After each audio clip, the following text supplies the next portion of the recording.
Hi guys, you all are welcome on my YouTube channel my online classroom. और आज इस video में जो चैप्टर मैं आपको एक्सप्लेन करने वाली हूँ ये है क्लास 6 का ज्योग्राफी का चैप्टर 6 है ये major landforms of the earth. ठीक है, तो इस चैप्टर को आज हम समझेंगे, नोट्स की हेल्प से समझेंगे।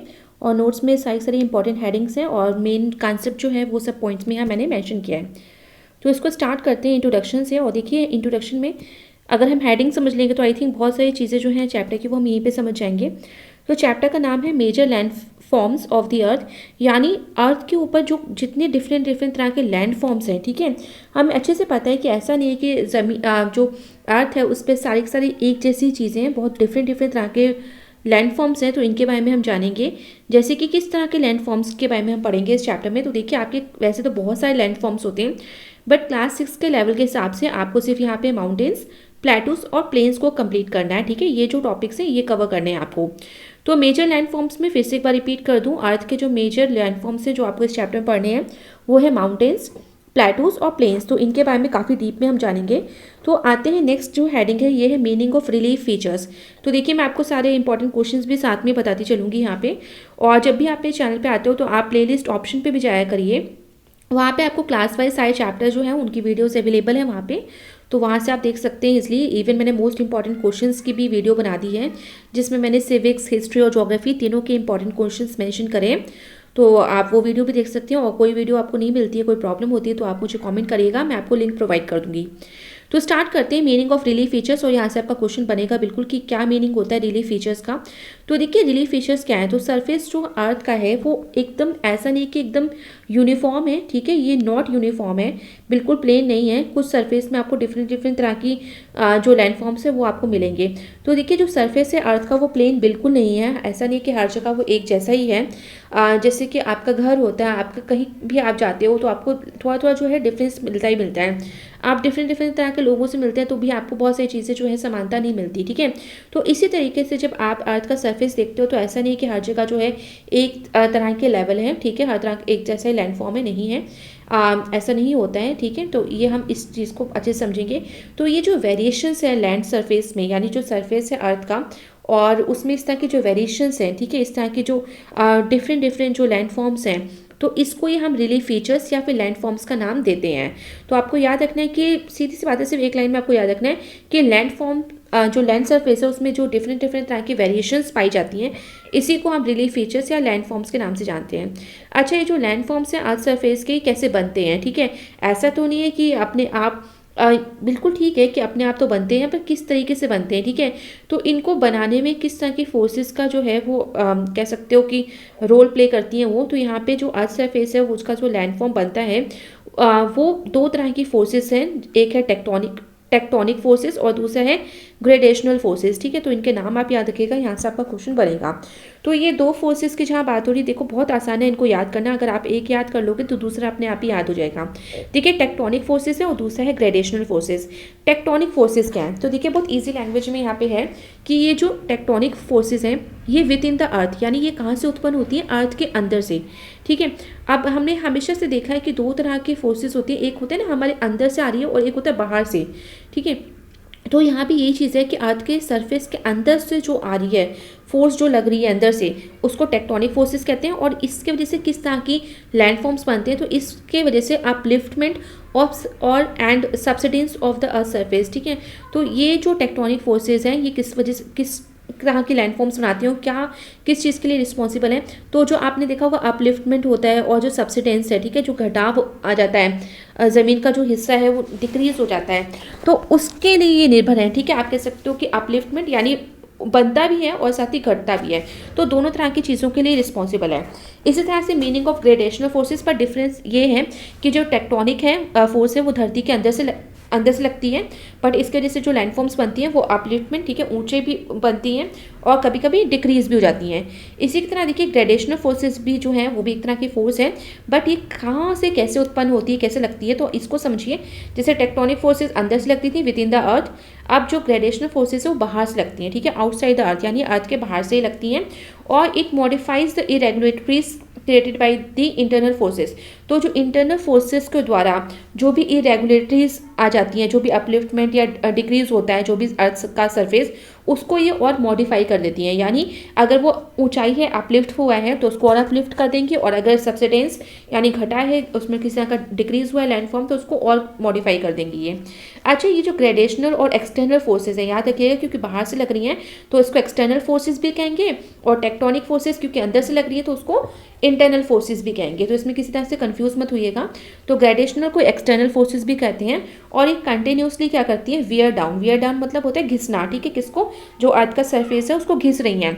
And rebuild the land surface, इसके साथ ही ये उल्टा ये भी कर रही है कि जो लैंड सरफेस है उसको रीबिल्ड यानी फिर से बना भी रही हैं। तो दोनों काम कर रही हैं, ठीक है, उसको घिस भी रही हैं यानी उसको कम भी कर रही हैं, और उसको रीबिल्ड यानी दोबारा भी बना रही हैं। तो देखिए टेक्टोनिक और ग्रेडेशनल दोनों का एक ही काम है, ठीक है, वहाँ वो अपलिफ्ट भी कर रहे हैं और उसको डिक्रीज भी कर रहे हैं सरफेस को। बट डिफरेंस यही है कि टेक्टोनिक अंदर से लगती है फोर्स और जो ग्रेडेशनल फोर्स है वो बाहर से लगती है, ठीक है।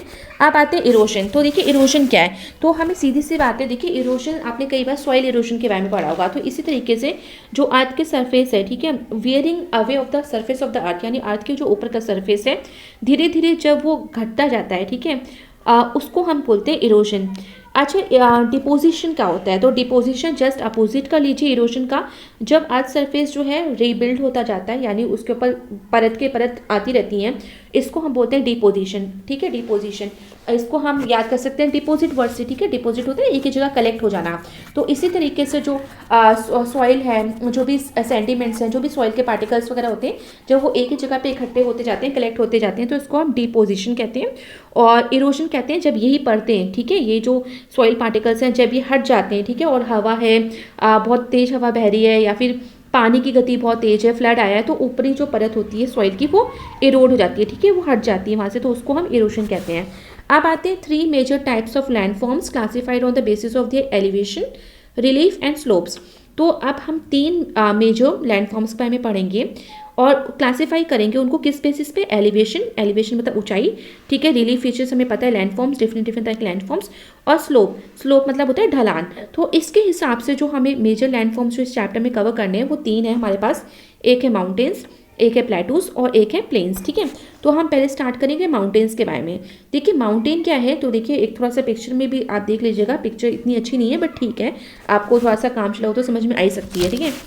तो माउंटेन जो है एक ह्यूज लैंड मास है और which rises more than 900 metre above the mean sea level, ठीक है। आपको देखिए यहाँ से क्वेश्चन आपके बनेंगे तो आपको ये चीज़ अच्छे से याद रखनी है कि सॉइल इरोशन यानी इरोशन क्या है, डिपोजिशन क्या है, टेक्टोनिक फोर्सेस क्या है, ग्रेडेशनल फोर्सेस क्या है, डिफरेंस आ सकता है दोनों में फोर्सेस में। अब इसी तरह से माउंटेन्स को, जब हमें अच्छे से पता है माउंटेन क्या होता है बट उसको डिफाइन कैसे करेंगे, ठीक है, जब एग्जाम में आएगा तो आप आंसर कैसे लिखोगे, तो आप इस तरह से आंसर लिखना कि माउंटेन्स जो है वो एक ह्यूज लैंड मास होता है जो कि सी लेवल से कितने ऊंचाई पे होता है, 900 मीटर अबव होता है। About half of the mountain surface should have steep slopes. इसके साथ ही आप देखोगे जो half of the mountain surface आपको मिलेगा, जो माउंटेन है पूरा उसका आधा हिस्सा आप देखोगे तो वो कैसा है, वो ढलान है, ठीक है, उसमें खड़ी ढलान, ठीक है, स्टीप मतलब खड़ी ढलान, एकदम स्ट्रेट वे में ढलान है जिससे गिरने का हमेशा खतरा जो है बना रहता है। अब आते हैं डिफरेंट फॉर्म्स ऑफ माउंटेन्स पे। तो देखिए माउंटेन रेंज है, फिर माउंटेन चेन है, तो इस तरह से हम जो है डिफरेंट फॉर्म्स ऑफ माउंटेन्स के बारे में पढ़ेंगे। तो सबसे पहले जो डिफरेंट फॉर्म्स ऑफ माउंटेन्स आ रहा है ये है माउंटेन रेंज। देखिए जो माउंटेन रेंज होती है वो एक सिस्टम ऑफ माउंटेन्स होती है एंड हिल्स, ठीक है, इसमें हिल्स भी होते हैं और इसमें देखिए हैविंग पिक्स, ठीक है, इनकी ऊंचाई में देखिए जो माउंटेन्स की मैंने अभी पिक्चर्स दी हैं यहाँ पे, तो आप देख सकते हैं कि ये पूरी की पूरी चेन है, ठीक है, रेंज है सिस्टम ऑफ माउंटेन्स की, हिल्स भी कह सकते हैं, छोटी छोटी पहाड़ियाँ जो होती हैं, और हैविंग पिक्स, ठीक है। तो आप देखिए ऊंचाई पे आपको पिक्स यानी चोटियाँ नजर आएंगी, चोटी मतलब बहुत कोन वे में होती है, नुकीली होती है ऊपर से, एंड वैलीज। साथ ही देखिए बीच में जो 2 माउंटेन के बीच का जो गैप है, ठीक है, ये क्या है, वैलीज, जिसे हम घाटियाँ बोलते हैं।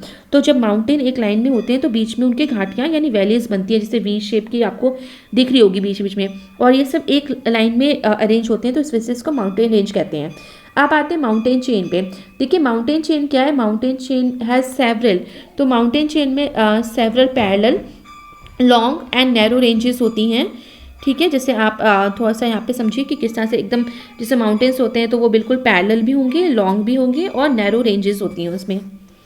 इसके बाद आते हैं माउंटेन सिस्टम पे। तो देखिए माउंटेन सिस्टम क्या है, यहाँ पे भी सेवरल माउंटेन रेंजेस होती हैं और सेपरेटेड बाय वैलीज, यानी माउंटेन का पूरा सिस्टम है जिसमें बहुत सारी माउंटेन रेंजेस आ रही हैं, बट वो सेपरेटेड है, एक दूसरे से दूर दूर हैं। और वैलीज जो घाटियाँ हैं, जो घाटी बन रही है, जो वैलीज बन रही है, इस वजह से वो उसको सेपरेट कर रही हैं, जो घाटियाँ हैं वो माउंटेन रेंजेस को सेपरेट कर रही हैं।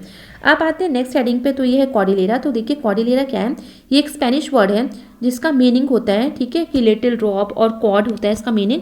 और आप कह सकते हो which refers to several mountain groups and system. तो अगर आपको डिफाइन करना है कॉर्डिलेरा, तो इट मीन्स कि ये इसमें सेवरल माउंटेन ग्रुप्स और सिस्टम जो है वो आ रहे हैं, यानी माउंटेन के सारे ग्रुप्स और सिस्टम आ रहे हैं। अच्छा, डिफरेंस क्या होता है यंग और ओल्ड माउंटेन्स। तो देखिए माउंटेन्स जो है एज के हिसाब से देखें तो ये यंग और ओल्ड माउंटेन्स होते हैं। तो देखिए माउंटेन्स जो है वेरियस हाइट्स और शेप्स के होते हैं, और वेरिएशंस भी होता है, जो इनमें वेरिएशन होता है माउंटेन्स में वो एज के हिसाब से होता है। हिमालयस जो है वो यंग माउंटेन्स हैं, और they are very high and conical. जो हिमालय हैं क्योंकि वो यंग माउंटेन्स हैं, ठीक है, अभी फिलहाल में ही बने, इतना ज़्यादा सालों तक नहीं बने, और ये हाई और कॉनिकल होते हैं, ठीक है, बहुत हाइट पे होते हैं, उनके कॉनिकल होती हैं। और इसके अलग देखिए अरावलीज जो होते हैं वो ओल्ड होती हैं, ओल्ड पहाड़ होते हैं, और they are low and have rounded peaks. इसके साथ ही उनकी जो हाइट है इतनी ज़्यादा नहीं होती है, और साथ ही वो ऊपर से इतने नुकीले नहीं होते, कॉनिकल नहीं होते, राउंड पिक्स होती हैं इनकी। On the basis of there origin, mountains के अब हम ऑरिजिन के हिसाब से जान लेते हैं कितने तरह के माउंटेन्स होते हैं। तो माउंटेन्स देखिए ऑरिजिन के हिसाब से इस तरह से क्वेश्चन बन सकता है आपसे। तो ऑरिजिन के हिसाब से जो माउंटेन्स हैं वो है फोल्ड माउंटेन्स। तो यहाँ पे डिफरेंट टाइप्स के, तो हम पहले फोल्ड माउंटेन्स, ब्लॉक माउंटेन्स, इस तरह से पढ़ेंगे। तो पहले फोल्ड माउंटेन्स कवर करते हैं। देखिए most of the mountain ranges जो है वर्ल्ड में वो फोल्ड माउंटेन्स हैं, जैसे कि हिमालयाज हैं, एल्प्स हैं, रॉकीज और एंडीज, ये सारे जो हैं फोल्ड माउंटेन्स में आते हैं। और ये जो माउंटेन्स हैं ये अभी फॉर्म रिसेंटली ही बने हैं, इस वजह से इन्हें यंग फोल्ड माउंटेन्स कहते हैं। जो रॉक स्ट्रेटा होता है फोल्ड माउंटेन्स का, वो कहते हैं ना कि जिस तरह से इरोजन होता है, तो इरोजन के बेसिस की वजह से वो लेट डाउन गिर जाता है, ठीक है, इस वजह से सेंडिमेंट्स जो हैं छोटे छोटे टुकड़ों में, ठीक है, जो सॉइल पार्टिकल्स हैं वो वाटर बॉडीज में गिर जाते हैं। रॉक स्ट्रेटा जो है was later uplifted by the horizontal compressional forces. But rock strata देखिए ऐसा नहीं है कि सेंडिमेंट्स में टूटते हैं, बल्कि वो बनते भी हैं, ठीक है, दोबारा। तो ये कॉम्प्रेशनल फोर्सेज के द्वारा बनते हैं, which crumple the top layer of the sediments into arcs and drop. तो ये क्या करते हैं, ये जो टॉप लेयर होती है, ठीक है, उसको थोड़ा सा दबाव उसमें आ जाता है, और उसके जैसे देखिए जो लेयर जो है सेंडिमेंट्स की वो बनती हैं, और ये आर्क्स और जो ट्रॉफ है उसकी शेप ले लेते हैं, ठीक है। ट्रॉफ क्या होता है, देखिए एक लो एरिया होता है या फिर पॉइंट होता है बिटवीन टू हिली एरियाज, यानी दो हिली एरियाज के बीच में जो पॉइंट मिलेगा आपको, जो स्पेस मिलेगी, लो एरिया मिलेगा, उसको ट्रॉफ कहते हैं। अब आते हैं नेक्स्ट ब्लैक माउंटेन पे। तो देखिए ब्लॉक माउंटेन्स, ठीक है। तो ब्लॉक माउंटेन्स क्या हैं, ब्लॉक माउंटेन्स भी बनते हैं हॉरिजॉन्टल टेंशनल फोर्सेस के द्वारा, जिसकी वजह से इसमें क्रैक्स और फॉल्ट्स आ जाते हैं अर्थ क्रस्ट में जब। और ये जो फॉल्ट्स होते हैं ये जो है क्रस्ट को ब्रेक कर देते हैं दो ब्लॉक्स में, ठीक है। आज के जो सरफेस है जो क्रस्ट है लेयर, उसको ये ब्लॉक में बांट देते हैं, यानी तोड़ देते हैं क्रस्ट को, जिससे ब्लॉक्स बन जाते हैं। अब जब यही ब्लॉक्स जब रेस यानी ऊंचाई पे उठ जाते हैं, तब ये ब्लॉक माउंटेन्स बनते हैं। ब्लॉक माउंटेन्स आप देख सकते हैं एकदम फ्लैट टॉप्स होते हैं ऊपर, ठीक है, ऊपर जो है फ्लैट होते हैं ये, और स्टीप स्लोप्स पर जो ढलान होती है, स्ट्रेट खड़ी ढलान इसमें होती है। और ब्लैक फॉरेस्ट इन जर्मनी और जो सॉल्ट रेंज है पाकिस्तान में, ये इसके कुछ एग्जाम्पल हैं। अब आते हैं वॉल्केनिक माउंटेन्स पे। देखिए वॉल्केनिक नाम है माउंटेन्स का, यानी ये वॉल्केनो से बने हैं। तो इनका फॉर्मेशन ये जो बने हैं वॉल्केनिक माउंटेन, ये वॉल्केनिक एक्टिविटीज़ के द्वारा बने हैं। जब भी वॉल्केनो इरप्ट होता है, यानी जब भी वॉल्केनो फटता है आप कह सकते हो, तो जो हॉट मैग्मा होता है, देखिए जो अंदर जो जितना भी हीट और जितना भी टेम्परेचर से जो भी मॉल्टेन एक कह सकते हो परत या जो भी लिक्विड फॉर्म में पाया जाता है, उसको हम मैग्मा कहते हैं, ठीक है। बट जब ये मैग्मा बाहर आता है वॉल्केनो के बाहर, उसके बाद इसको हम लावा बोलते हैं, तो ये याद रखिएगा। तो क्या होता है, वॉल्केनो जब भी इरप्ट होता है तो हॉट मैग्मा जो उसके अंदर जितना भी हॉट मैग्मा होता है उसको बाहर फेंक देता है फोर्स के जैसे, ठीक है, ग्रेट फोर्स के साथ। तो ये जो मैग्मा है वो बाहर आता है वेंट ऑफ द वॉल्केनो के वेंट यानी छेद से बाहर, ठीक है, जो माउथ होता है वॉल्केनो का, जिसे छेद कहते हैं, जिससे चीज़ कह सकते हो अंदर जाती है, बाहर आती है, तो उससे ही बाहर आता है। और जनरली जो है ये टॉल कोन शेप माउंटेन बन जाते हैं, ठीक है। ठंडा होने के बाद जो है ये जैसे भी मैग्मा बाहर आता है, एकदम कह सकते हो एक जगह कलेक्ट होते जाता है, तो इस तरह से टॉल कोन शेप के माउंटेन बन जाते हैं, जिन्हें हम वॉल्केनिक माउंटेन कहते हैं। एटना और जो वेसुवियस है इटली में, और किलिमंजारो इन अफ्रीका, और फ्यूजियामा जो जापान में है, वो इस तरह के वॉल्केनिक माउंटेन्स के एग्जाम्पल्स हैं। तो आप इनके नाम याद रखिएगा। इसके बाद आते हैं यूजेस ऑफ माउंटेन्स। तो माउंटेन्स के क्या यूज़ होते हैं? सबसे पहली बात की जो माउंटेन्स होते हैं वो हमें ठंडी और हॉट विंड्स जो दूसरे देशों से आती हैं उनसे हमें बचाते हैं। साथ ही ये कंडेंसेशन का प्रोसेस में हेल्प करते हैं विंड्स को। इसके साथ ही देखिए ये इनमें रिच रिजर्व्स होते हैं मिनरल्स के, रिच पैशेस यानी ग्रासलैंड्स होते हैं, वैल्यूबल फॉरेस्ट होते हैं। तो कह सकते हो कि ग्रेजिंग के काम आते हैं एनिमल्स के, और इतने मिनरल्स वगैरह होते हैं तो एक इंडस्ट्रीज वहाँ सेटअप कर सकते हैं, मतलब दूर दराज के इलाकों में तो रॉ मटेरियल का काम हो जाता है यहाँ से। रिवर्स भी, बहुत सारी रिवर्स भी ऑरिजिनेट होती हैं माउंटेन्स से, जो पूरे साल हमें वाटर प्रोवाइड करती हैं। अब आते हैं प्लेटू। देखिए प्लेटूज क्या होते हैं? तो प्लेटूज एक हाईलैंड होते हैं, ठीक है, ये भी ऊंचे होते हैं बट स्टीप स्लोप्स, ठीक है, इनमें भी ढलान होती है, खड़ी ढलान होती है, but large and a large summit area. But कह सकते हो कि एक लार्ज समिट एरिया होता है। समिट जैसे ना टॉप ऑफ अ माउंटेन जो होता है वो होता है, and rises apparently from the surrounding region, और ये सराउंडिंग रीजन से एकदम एपरेटली जो होता है राइज होके बनता है। प्लेटूज देखिए ऊपर से एकदम प्लेन होते हैं, प्लेन जैसे है ना एरिया, जैसे आपका टेबल होता है, ठीक है, तो ऊपर से एकदम प्लेन होते हैं, ऊंचे जरूर होते हैं, स्टीप खड़ी ढलान भी होती है, आपको दूर से कह सकते हो माउंटेन की तरह, बट ये माउंटेन नहीं होते क्योंकि इनके ऊपर नुकीले ये नहीं होते, ठीक है, कोनिकल नहीं होते, ये टेबल एकदम प्लेन होते हैं, इस वजह से टेबल लैंड्स इनको कहते हैं। देखिए प्लेटू जो होते हैं वो बिल्कुल फ्लैट होते हैं, ऊपर से रोलिंग होते हैं और इवन हीली भी होते हैं। ओल्डेस्ट लैंडफॉर्म्स होते हैं ये अर्थ में, अगर पूछा जाए कि अर्थ के सबसे ओल्डेस्ट लैंडफॉर्म्स कौन से हैं, तो प्लेटूज जो हैं वो सबसे ओल्डेस्ट लैंडफॉर्म्स हैं अर्थ के। मोस्ट प्लेटूज जो हैं वो कहाँ लोकेटेड हैं? तो सेमी एरिड और एरिड रीजन्स, यानी बहुत जहाँ थोड़ी बारिश और सूखा पड़ता है वहाँ, और या तो बिल्कुल सूखे वाले इलाकों में जो है प्लेटूज पाए जाते हैं। सम ऑफ दो जो प्लेटूज हैं वो कहाँ पाए जाते हैं? तो ट्रॉपिकल एरियाज में पाए जाते हैं। साथ ही leeward side of mountains, leeward side कौन सा होता है माउंटेन का? जो ड्राई साइड होता है माउंटेन का, जहाँ पे हवा नहीं बहती और जहाँ पे बारिश नहीं होती, ठीक है, जो रेन बियरिंग विंड्स हैं वो नहीं बहती हैं, वो एरिया को हम माउंटेन का जो ड्राई एरिया होता है उसको लीवर्ड साइड बोलते हैं माउंटेन का। तो वहाँ पे इस तरह के प्लेटूज पाए जाते हैं। अच्छा, ऑरिजिन के हिसाब से प्लेटूज कितने तरह के होते हैं? तो ये 3 तरह के होते हैं। तो एक है इंटर माउंटेन प्लेटूज, तो ये देखिए हाईएस्ट और लार्जेस्ट होते हैं वर्ल्ड में। पार्शली और कम्प्लीटली इनक्लोज्ड बाय माउंटेन्स, यानी ये जो प्लेटू है ये चारों तरफ से माउंटेन से घिरे भी होते हैं और नहीं भी घिरे होते, ठीक है, मतलब कुछ कुछ जगह से घिरे होते हैं, कुछ कुछ जगह से नहीं घिरे होते हैं, तो पार्शली और कम्प्लीटली बोल सकते हैं। और इसी तरह से एग्जाम्पल क्या है? तो प्लेटू ऑफ तिब्बत इन एशिया में जो है ये हाईएस्ट इंटर माउंटेन प्लेटू है वर्ल्ड का। नेक्स्ट आते हैं कॉन्टिनेंटल प्लेटूज। तो कॉन्टिनेंटल प्लेटूज क्या होते हैं? ये एक्सटेंसिव टेबल लैंड्स होते हैं जो कि लो लैंड्स और फ्रॉम द सी से राइज होके बने हैं। ये जो प्लेटू रीजन होते हैं इसमें कौन कौन से एग्जाम्पल हैं? या तो साउथ अफ्रीका, वेस्ट ऑस्ट्रेलिया और पेनिनसुलर इंडिया जो है, ये सम एग्जाम्पल्स हैं। नेक्स्ट है लावा प्लेटूज। तो लावा नाम आया, इट मीन्स वॉल्केनो के उससे बन रहा है ये। तो वॉल्केनोज जो हैं वो सेवरल टाइप्स के प्लेटूज को फॉर्म करते हैं। लावा मैंने आपको बताया था जब वॉल्केनो के अंदर मैग्मा होता है, ठीक है, जो भी लिक्विड मोल्टेन तरह का जो भी कह सकते हो पदार्थ पाए जाते हैं तो उसको हम मैग्मा कहते हैं, बट जब वो बाहर आता है तो उसको हम लावा कहते हैं। तो ये जो लावा प्लेटूज हैं ये are form by fissure flows, तो जो दरारें पड़ती हैं, ठीक है, जो वहाँ जहाँ पे वॉल्केनो होता है उसके वहाँ के जो सरफेस है, जो भी पत्थर हैं वहाँ पे जब उसमें दरारें पड़ती हैं तो फिशर फ्लोज की वजह से ये लावा प्लेटूज बनते हैं। टोटल थिकनेस, ठीक है, क्योंकि इन फिशर फ्लोज में लावा जो है वो भर जाता है। जो टोटल थिकनेस और area covered by the lava प्लेटू is extensive. और साथ ही देखिए डेक्कन और मालवा प्लेटू जो हैं वो किस तरह के एग्जांपल्स हैं। यूजेस क्या है प्लेटूज के? तो ग्रास लैंड्स की तरह ये यूज़ होते हैं। यहाँ पे रियरिंग का, लाइव स्टॉक रियरिंग का काम होता है, यानी एनिमल्स को पाल सकते हो क्योंकि वो जो है ग्रेजिंग का प्रोसेस अच्छे से हो जाता है। जो एनिमल्स हैं वो घास को खाते हैं, तो इस तरह से ग्रेजिंग का काम हो जाता है, तो ग्रास लैंड्स का काम करते हैं। ग्रोइंग सीजन जो यहाँ पे शॉर्ट होता है ड्यू टू हायर एलिवेशन, इतनी ज़्यादा ऊंचाई और लो टेम्परेचर की वजह से जो भी फसल उगाने का टाइम होता है, सीजन होता है, वो कम ही होता है, छोटा होता है। फार्मिंग जो है यहाँ पे लिमिटेड स्केल में होती है प्लेटू रीजन में, बट ये है कि देखिए ये ऊपर से टॉप से इतने फ्लैट होते हैं कि यहाँ पे आप फार्मिंग कर सकते हो, बट माउंटेन्स में आप नहीं फार्मिंग कर सकते हो, खेती बाड़ी वहाँ नहीं कर सकते क्योंकि वहाँ पे ऊपर आपको इतनी फ्लैट जगह मिलती नहीं है और यहाँ की सॉइल भी फर्टाइल होती है, ठीक है, थोड़ी सी, बट आप माउंटेन्स भी देखो इतना रॉकी होता है कि वहाँ पे आप नहीं कर सकते। अब आते हैं नेक्स्ट जो लैंडफॉर्म जो हमें इस चैप्टर में कवर करना है, ये है प्लेन्स।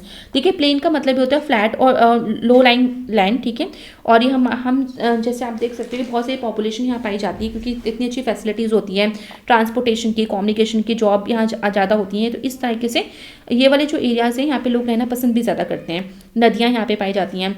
तो ये देखिए प्लेन जो है फ्लैट होते हैं, एकदम लो लाइंग लैंड होते हैं और ऑलमोस्ट नो डिफरेंस होता है यहाँ पे। ऐसा नहीं कोई हाईएस्ट और लोवेस्ट पॉइंट मिल जाए आपको कि नहीं ये तो बहुत ऊंचा इलाका है और ये बहुत नीचा इलाका है, ऐसा नहीं होता है। यहाँ कोई इतना ज़्यादा डिफरेंस आपको हाईएस्ट और लोवेस्ट पॉइंट में नहीं मिलेगा। सारा का सारा जो एरिया होता है वो समतल होता है, फ्लैट होता है।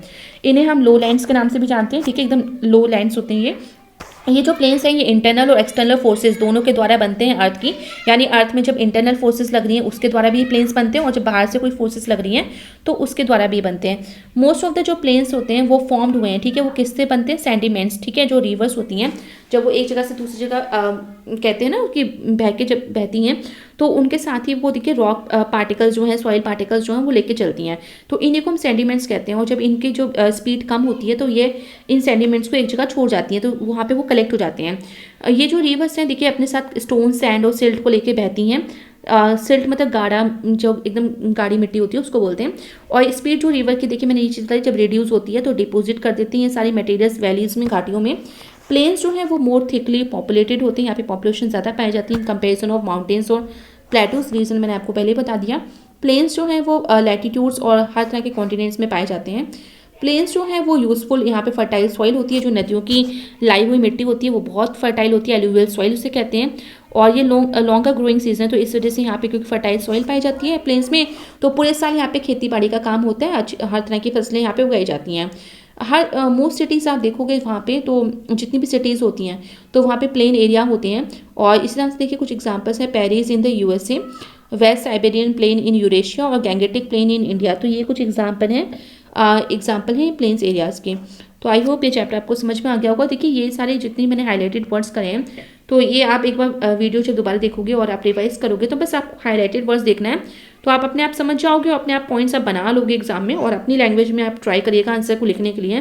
तो आई होप ये क्लियर हो गया होगा आपको chapter. So thank you everyone, and please like share subscribe this channel for more updates.